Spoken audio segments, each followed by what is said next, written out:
if you're waiting for the fireside chat in May, you're in the right place. And no, I am not Becky Teal, but I'm an maybe adequate stand-in. My name is Jeremy Young, and I've been around the Huntress world since 2019. And I'm on the community team here at Huntress. We are going to take a little bit of time and let people filter in. But while we're doing that, I want to put a prompt in the chat, and I want everyone. And if you want to chat with everyone, make sure and change the little drop down to everyone. I'm going to put a chat in there. Everybody put in your favorite sources of statistics to communicate risk with clients. And I'm also going to give you a resource as well. One of my favorites that I've been tracking for a long time, they do a really good job.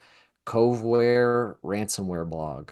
Uh, Coveware does they get involved in a lot of these incidents because they're kind of a Bitcoin middleman, and they get a lot of statistics and they update the same charts every quarter, and they've been doing it for years and years. So it's a great place to go back to source some month over month, quarter over quarter information. Uh, and we've got with us Sal Marino and Tim Weber, and we'll give a full introductions here in a little bit. But if you guys have some resources you want to share, we got some time.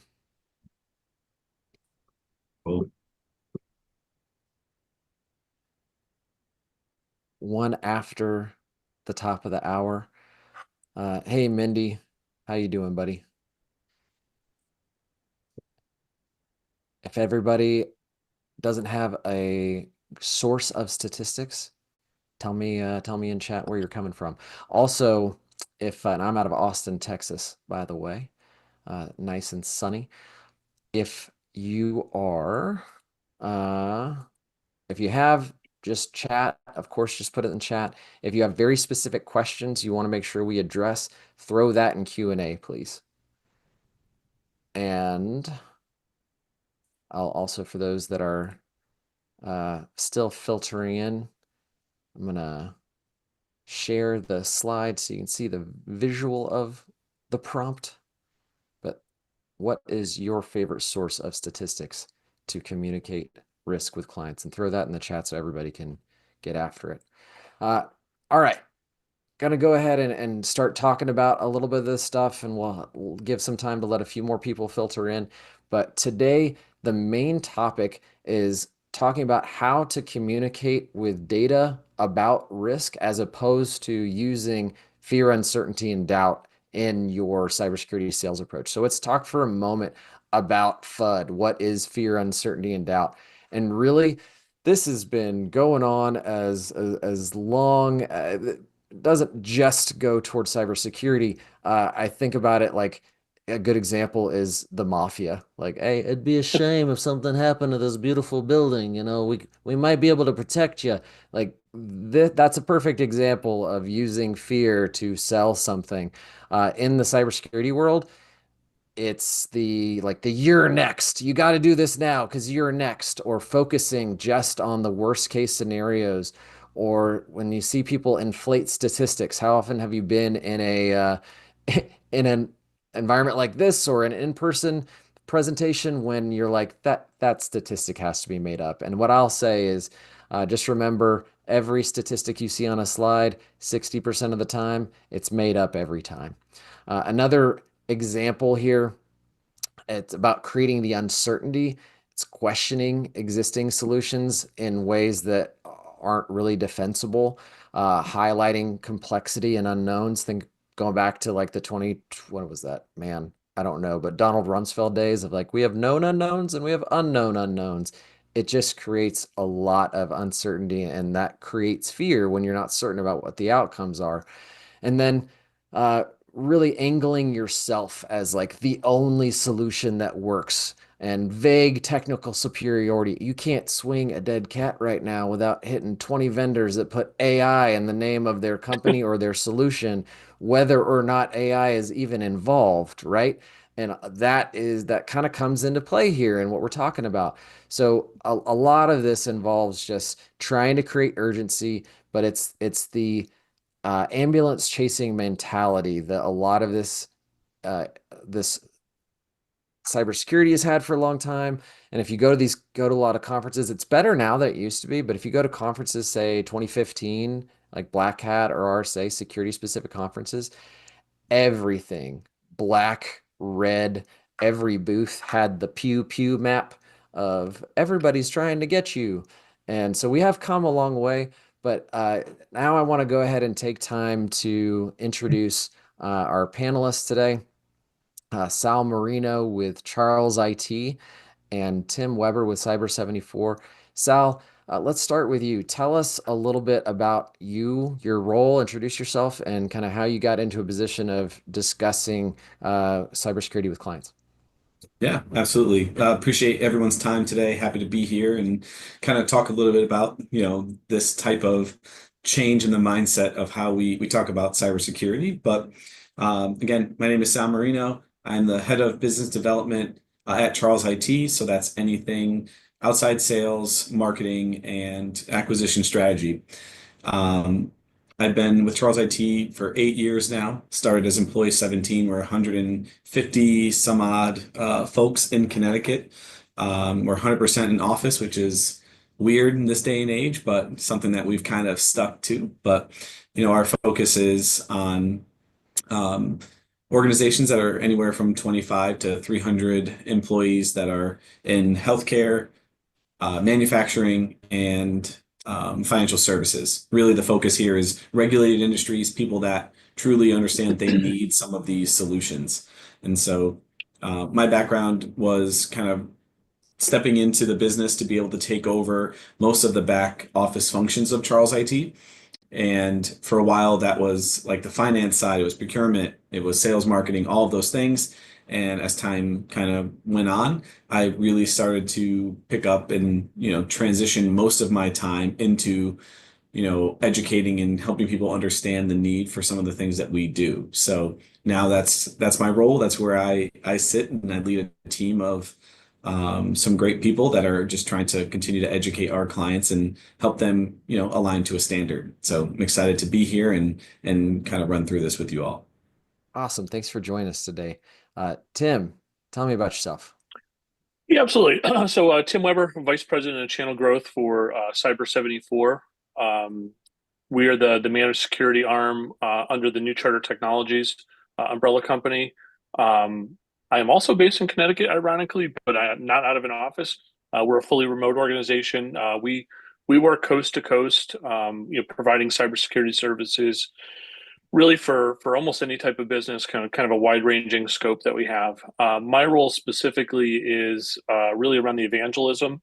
So I work with all of our new charter partner companies to help them understand cybersecurity, best be able to position it, and then in turn, help them explain it to their customers. So I do a lot of public speaking. Really excited to do some work again with Huntress, but I do a lot of marketing events, blogs, things like that.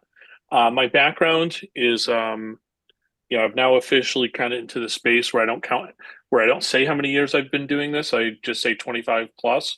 But I grew up in the MSP industry. So I started with a company called AdNet Technologies a long time ago. AdNet became part of New Charter in 2021. We spun off the security practice in 2022. And yeah, it's been interesting to see, just how much the world has changed from an MSP, MSSP space in the last 2+ decades. It's an entirely different world than it used to be. So, Thank you for that. And so we'll stick with you for a moment. So sure, you have been doing it for a while. a little bit. What are some you've seen the arc of all of these vendors saying various things? Can you share, or can you think of any examples of fear, uncertainty, and doubt FUD being used in your cybersecurity path and Yeah, journey? yeah, absolutely. So there's a quote that's been out there, and I'd like to meet the individual that came up with it, and have some words with them. But I actually have it on my other screen here, which is 60% of small companies go out of business within 6 months of falling victim to a data breach or cyber attack. Um, yeah, that's not real. I don't know where that came Sure. from. Um, but if that was the case, there would be no small businesses left in our country right now. So, funny story, I'm putting together some security awareness training content for one of my clients. They want me to they have an issue with people clicking on stuff. and one of their managers actually wanted me to use that statistic, and I essentially refused to it because I said, this is not the reality that we see. Do we see organizations that go under from time to time as a result of a cybersecurity incident? Absolutely. There's stories of them. I have not personally seen one, and like I said, I've been doing this for 25 plus years. So um, that kind of stuff just it screws up the entire industry in my take. It's just because it's unnecessary. There's enough bad stuff associated with cybersecurity that we don't need to be making stuff up, and that to me is a completely made up statistic. So Sal, how about you? What are some of your faves? Yeah, it's mostly, you come back to, you know, hey, some of your competitors have been hit with a phishing attack. It's only a matter of time before you guys are the next target. And like, a lot of that fear-based selling is it's a much outdated sales tactic, that, used to work back in the day. But I think now you're talking to a completely different level of like, sophisticated, educated buyers who aren't buying based out of fear. They need to understand, they need the actual like statistics and things that that they can actually rely on, or maybe even some requirements, things that they actually need to, be required to be able to have some of the cybersecurity solutions in place. So I think, the days of, people just trusting you by saying some of those fear-based things, that's the type of stuff that I think is in the rear view mirror at this point. well, it's I'll it's lazy. Sorry, Jeremy, if you don't mind. I think I don't know your thoughts, Sal, but I think that's just a lazy approach because it shows no insight, it shows no research, and one of the biggest things I see as a challenge in our space is overcoming the cyber fatigue, which is, I don't know what others are seeing, but people don't want to hear about this anymore. They have to because there's still the reality of it all, but you better be spot on with what you're telling people because 15 years you could tell people this stuff and they would just believe you.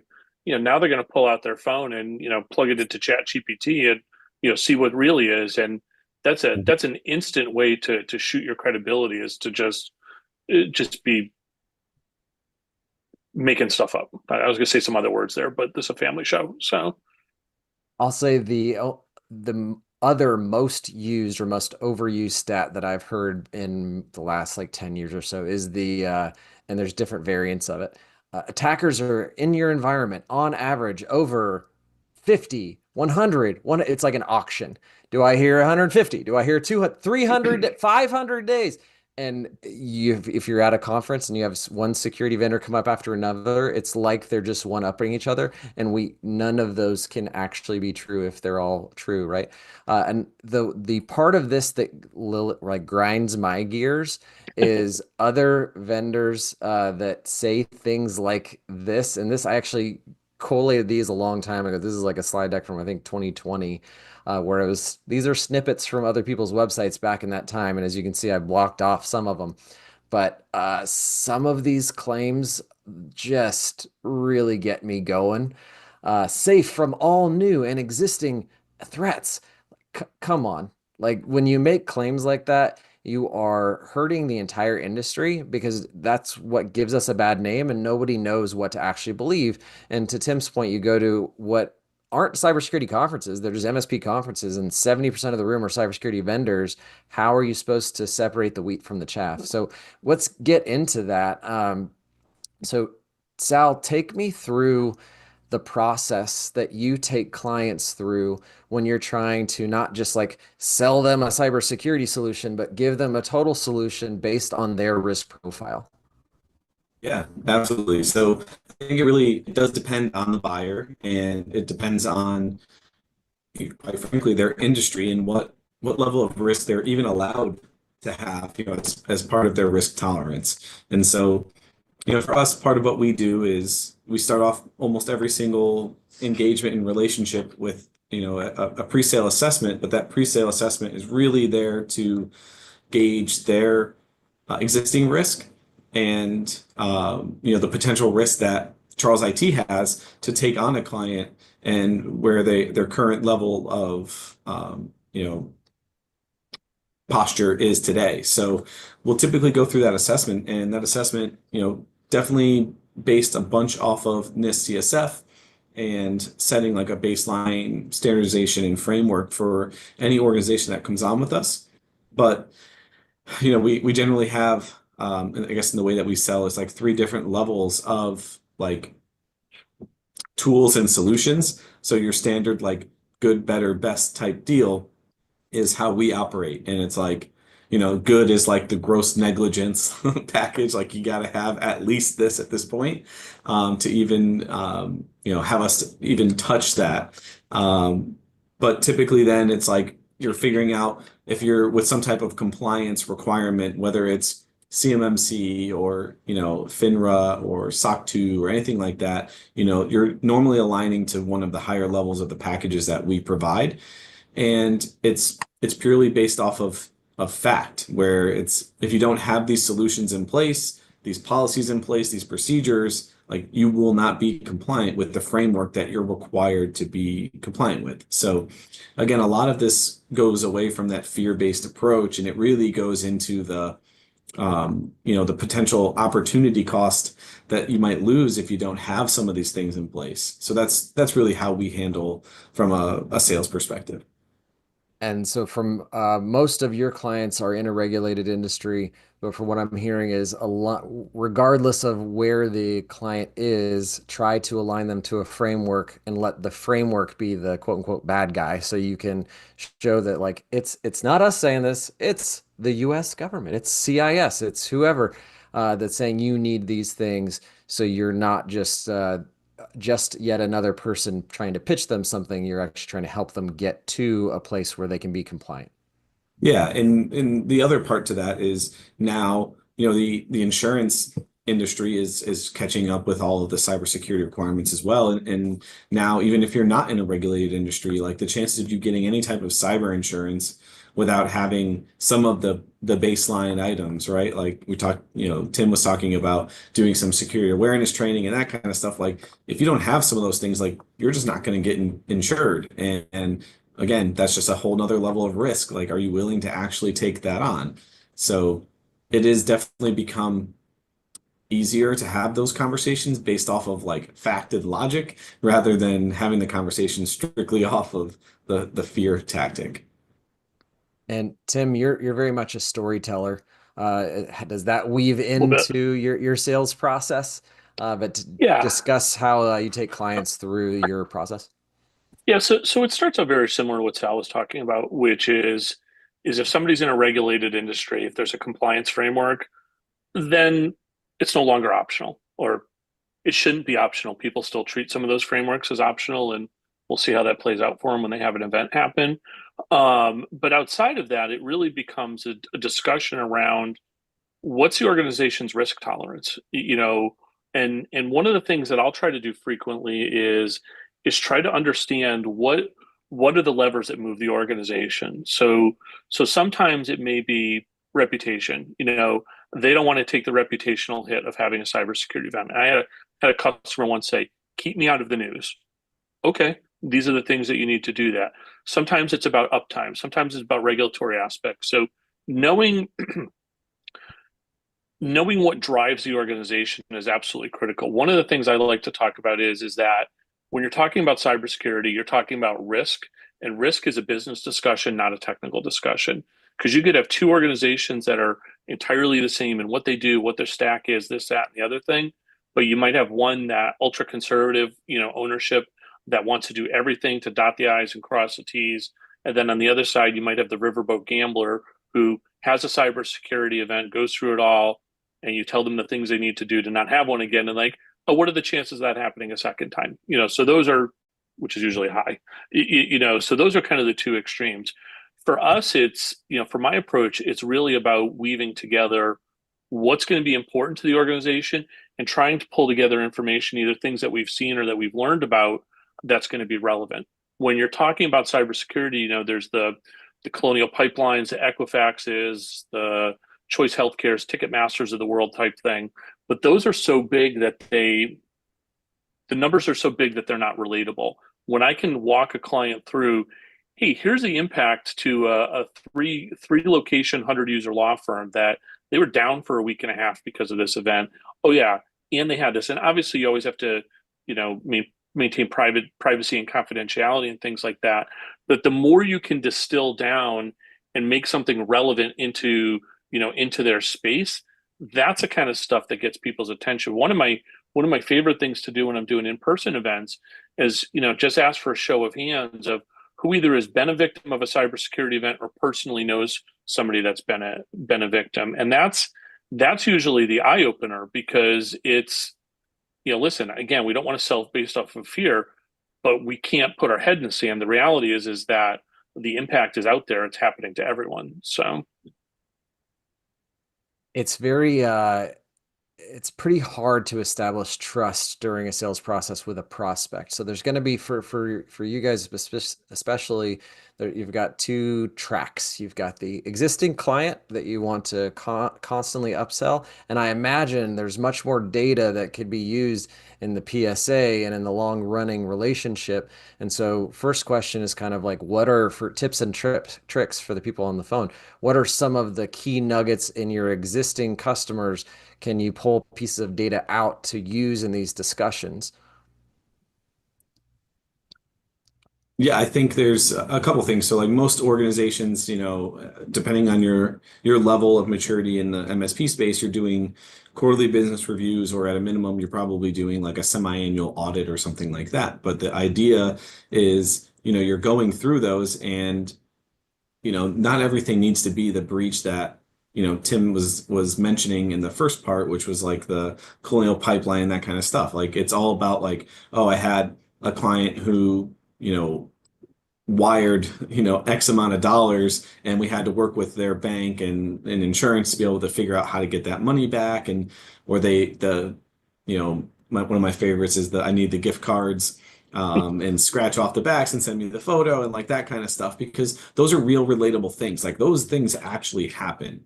And I think you can use some of those examples and things that you've put in place to be able to help prevent those. But I think the other thing, and where a lot of MSPs go wrong, is that they aren't continuing to bring some of these things like to their clients' attention, for the fear of like coming off in a salesy way, right? And I think, you get varying levels where you're like, hey, I told you to do this up front, you said no, and then never touch it again. Or bring it up every quarterly business review or every semi-annual audit. You're like, by the way, like you need multi-factor. I'm telling you, like you need this. You're not accepting the project. Or, you get to a level where there's like you're signing away like in a attestation letter to be able to say like, hey, I'm accepting the liability and releasing us from that liability. And so, there's varying levels of where you should continue to address those things. But I think it's our responsibility to continue to push and act in the best interest of our clients, because some of them just are not educated in the same way or in truly understand the impact that they're about to face if they don't act on it. And Tim, any nuggets or best practices on using data on existing clients to help them understand their risk of kind of gap solutions they haven't yet adopted? yeah, I mean, I'll plus one to everything that Sal just said, and I'll add just a couple things to it, which is don't ever make a budget decision for a client. If you think they should do it, put it in front of them. And for that, one is, we have an obligation, and I hate the phrase trusted advisor, but I have yet to come up with something that's better than that. But we're the experts in the room. If we think you should do something, then you should do it. The other thing that's significant, and this should be a topic for an entirely different fireside chat, is protecting yourself as an MSP from liability, which is especially now in the incredibly litigious world. You see cybersecurity events happen, you see class action suits following right behind them. You don't want to be in a spot where you didn't recommend something to a client that could have helped them. Even if you know in your heart of hearts that they would have said no to it, you have to let them say no to it. And I can't tell you how many times I've seen the MSPs that I work with be saved when that client is, slow played doing MFA or MDR, then something happens and the selective amnesia kicks in, and how could you have let this happen to us type thing. And having the receipts, you never want to say I told you so, but having the receipts to prove that you took those reasonable steps to advise the client can be very significant for the MSP. One other thing, my favorite technique is referencing stuff that's happening in your local media markets. We had a weird stretch here in Connecticut in the last 2 years where we had all sorts of really weird cybersecurity events. So we had a board of education wire $6 million out. We had multiple hospitals go down from a ransomware.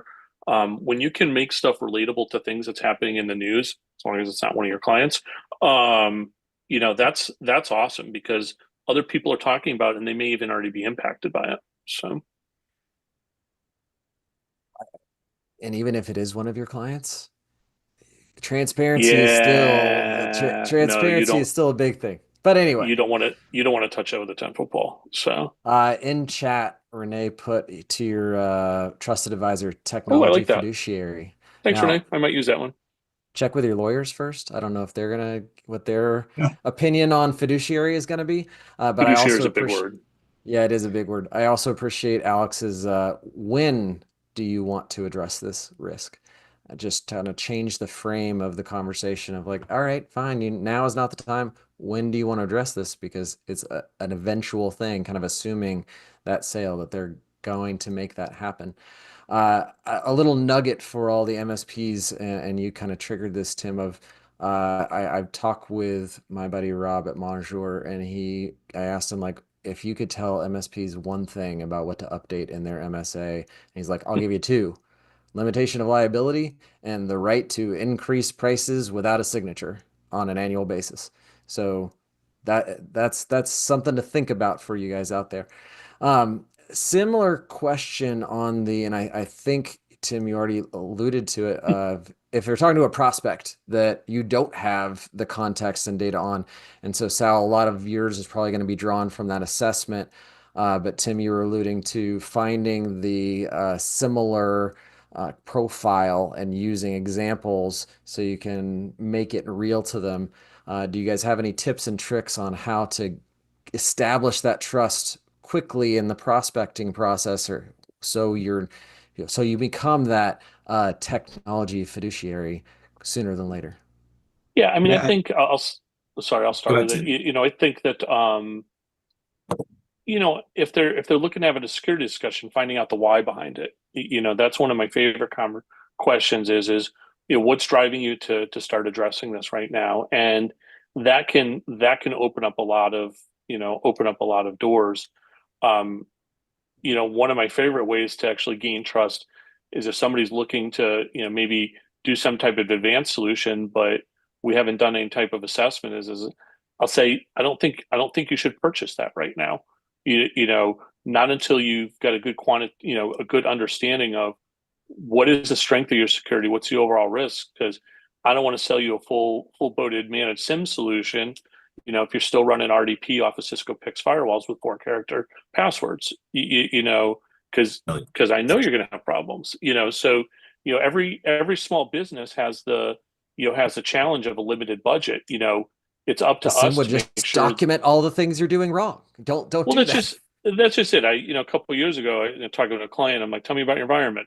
Like, "Oh, we have a Windows Server 2003." I said, "Are you guys going to replace that?" Like, yeah. I said, "All right, let's have you do that first before we do the risk assessment, because that's gonna that's gonna light up our report like a Christmas tree." So, the steering people away from things, because sometimes, especially post incident, people want to try to throw money at problems and throw technology at it, and that's not always it. Sometimes it's process stuff. It's even simpler things. It's architectural issues and things like that. So, Yeah, Sal? and I would add to that as far as like how do you continue to like frame those conversations? I think one of them is using other parallels to try to explain like if you have a problem with your car and you're not a mechanic, like you're not going to go to the shop and tell them what you need to do, right? And I feel like in our space, we're always worried about, them driving the conversation with us when in reality,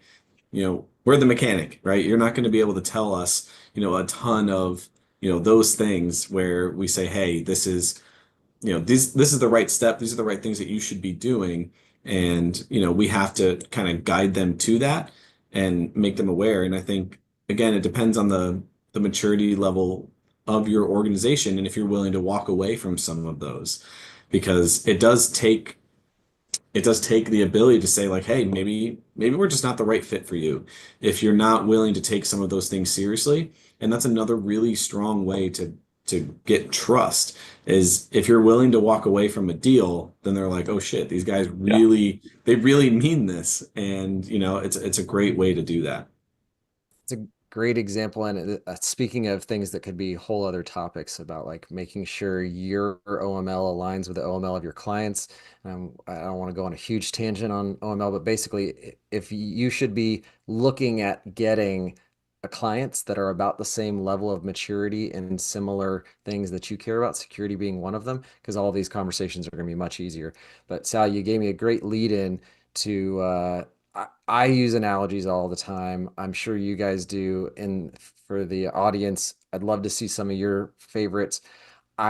We do houses, we do a lot of insurance stuff. One of my favorites in talking on kind of rudimentary cybersecurity stuff is to give the example of seatbelts in cars, because nobody would put their family in a vehicle now that didn't have seatbelts. And it wasn't that long ago in some of our lifetimes that they weren't even in cars standard. You had to like pay extra to have a seatbelt, and there wasn't any law that said. And so just because there isn't a law that says you should do this doesn't mean it's not a good idea. I'd love to get a couple of your favorite analogies as well. Yeah, I think for me, it's a lot of times I come into some of these clients that are working with a provider or they have an internal team, and like one of my favorite is they have SIM, right? And I know Tim, you were talking about it before, but it's like they have SIM, but they don't have like MDR. They don't have like a vulnerability scan. They don't have security awareness training, right? And so, you walk into some of those conversations and you're like, you have a padlock on your front door, but nothing else on that door is locked, and it's just a padlock sitting there. And I'm like, why do you have that? And you have to walk them through like, there's levels to what you should be doing, and there's certain order of operations. And I think again, it's our responsibility to be able to coach people through that, because they're like, slap a tool on it and it's going to all of a sudden get fixed is not the solution, right? Because they're still, I would say tools are usually the last part. It's really policy and procedure to make sure that people are actually going to do the stuff they're supposed to be doing.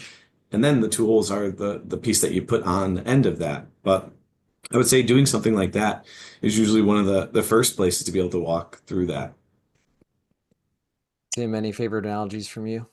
Yeah, so for me, outside of what I do in the cybersecurity world, I'm also a volunteer firefighter. So the amount of parallels between being a firefighter and working in cybersecurity are endless. So I'll try to relate the differences in some of the tools and technologies, but yeah, it's a lot of what Sal just said, which is great. You've got a nice strong lock on your front door, and all of the windows in the back side of the house are open. So, in we have to make sure as an industry that we're not talking down to people, and that's probably one of the lines that we all kind of have to really straddle. But sometimes you have to hit people upside the head with a 2x4, and that's the only way that they're actually going to get it. And a lot of times, you can see it. If you're having a conversation, you can see with an analogy or that kind of relationship that you're doing, you see that light bulb moment, and then all of a sudden you're like, okay, now I've got him, type thing. So A charming anecdote based on your Windows Server 2003. I was writing documentation for a company I was working at, and we still, for some reason, our solution worked on Server 2003. So we documented it, and I put in the docs of how to use this on Windows Server 2003. First, stop using Windows Server 2003 and update your machine. If you must continue, here are the instructions. And I got like a few emails about That's like, awesome. did you put that in there? I'm like, yeah, I put that in. That's That was, awesome. yeah, I loved that. Little nugget for people who actually read documentation, which these are my people. I found my people. Uh, Linus, let's go ahead and put the poll up. So we've got a poll question, and I will share this. Would love to hear from the audience. What would you say is your proficiency with using statistics to tell your company's product story? Not at all basic, intermediate, or advanced. Love just kind of gauge where we see ourselves in this. Um, I tend to, I might overdo it on the statistics. I have we read a lot of we read all the Microsoft reports, all of the various reports. Of course the Verizon data breach investigation report. There's a lot of good stuff that comes out, and then you can pull out of those. Uh, IC3 FBI just released their cyber crimes report for 2024, and so one of my favorite nuggets I pulled out of that and is that business email compromise is now, as of last year, 222 more times the monetary impact versus ransomware. It's more expensive to the economy based on what actually gets reported to the FBI. So that's the low hanging fruit right now. If you're not doing something to protect M365, please do. But would love to hear the results from the poll. I can't vote, I'm going to give Zoom some feedback on that. So the top is basic at 56%, not at all 16, 29% at intermediate, and nobody feels they're advanced. So there's definitely room to improve. Somebody earlier in the chat put that Threat Captain is a great tool for this. We also have the guys from Empath on a lot, that they have a lot of sales training for MSP staff. What are some of the tools that you've seen successfully used in the sales process and in communicating risk, if any? And if there's more in the chat, I'd love to see that as well. Yeah, so I'll vouch for Threat Captain. What they've built as a platform and how they're pulling data from from Verizon and MITRE. I think that, and same thing with the stuff the Empath team is doing. That's the future of this, because somebody, I think Mendy put it in the chat, which is you need to get emotional and be able to connect with people, but there's a certain subset of folks within the organizations that will only speak in numbers, and you have to be able to articulate that to the CFO types. That's the only way. That's the only way you'll be able to move the needle. Sal, anything coming to mind on the tools piece, or do you guys have any home baked tools? Yeah, so we built our own for this, which it does like tie into, pulling some of the normal things from like a network detective scans and those kind of things, the MSP easies and that kind of stuff, that you're pulling some of the data to be able to show like real world evidence. And I think our prospects really resonate well with that, because you're showing them the things that they feel like their MSP should be doing. And so I think that's one of the most powerful ways to be able to show things that need to be fixed, need to be tightened up. That's how we normally do it. And that there are also partners out there that can help you with that. So for example, there's we're very good friends with MSP CFO and Larry and Lori and team over there. And I'll give an example of how that data can be used. And this is the same type of thing that an MSP would do by pulling that data from their PSA and crunching the numbers and then being able to use that in conversations. But they actually did a study for us as just kind of a friendly favor and a thought experiment. And they had two cohorts of data. So they pulled data out of PSAs from a bunch of MSPs. So Huntress deployed as EDR, Huntress not as deployed, two big buckets. And then they broke it down into ratios of, okay, basically the outcome was if Huntress is deployed, you are going to have 35% fewer tickets and spend 32% less time per ticket. So that equals about 50% less time overall per ticket per 100 endpoints.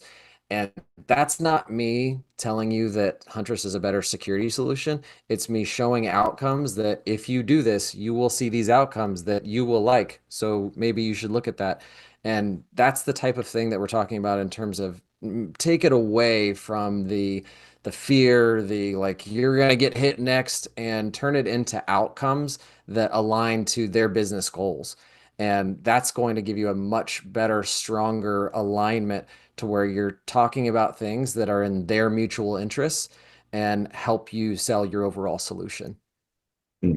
Jeremy, I did a webinar in the past with MSP CFO talking about very similar things.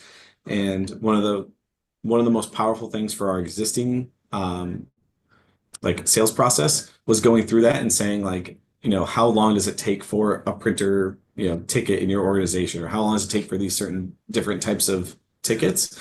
And then using that as a tool to kind of resonate with them, because then they think back and they're like, man, the printers are always broken, right? Or these always take this long to resolve. And you're able to show them the data of like, these are all the tickets across our entire client set. And then all of a sudden you're now showing them like proof of it within like real data. And that's another super powerful thing, depending on who you're talking to, for sure. This is why you're our favorite client, or this is why you're not. And here's how you can help us. Exactly. Yeah. So we've got a few minutes left. Let's kind of take this back to conclusions. Really, I think you heard a lot about understanding the client's need and their real world pain, mapping hopefully data insights or analogies or real life examples. And oftentimes, the closer in geography, the better. Uh, there are lots of large healthcare organizations around the map that tend to be pretty good examples because you can find one pretty close by, I've found. But make sure to tie those to positive outcomes of compliance, uptime, cost avoidance. So we're not just saying like do this or you're going to get hit with a stick. We want to help you get better at whatever it is, and this will actually align to helping you meet your business goals. And then, of course, customizing that messaging by industry, size, or maturity of the client you're talking to. And Sal, before we go, I must ask you a question. How long have you been rocking that beautiful mustache? I knew this was going to come Almost up, got but through it. we almost did get through it. We're working on about a year here. So it's taken quite some time, but as impressive as this may look, there is no ability to grow facial hair anywhere else on my entire face. So this is unfortunately all I got, but That's as good as it about a gets. year. Uh, Tim or Sal, any other final remarks? Remarks? Yeah, I think one other thing when you're having these discussions, make sure you're talking to the right person in the organization. Sometimes IT managers, office administrators think that they're saving their company money by declining stuff and not choosing to do stuff. And then if something happens, the owner's like, "Why didn't we do this?" And it's like to save money. So just make sure you get the right people in the room when you're having the conversation. Yeah, and for me, again, it's cybersecurity. It's table stakes to run a business nowadays. It's just like insurance. Like, you don't like paying for insurance, but you're super happy that you have it when you need it. And the same thing happens, on the cybersecurity side. So make sure you use that as your talk track and encourage people to understand that there are just things that are part of doing business, and this is now one of them.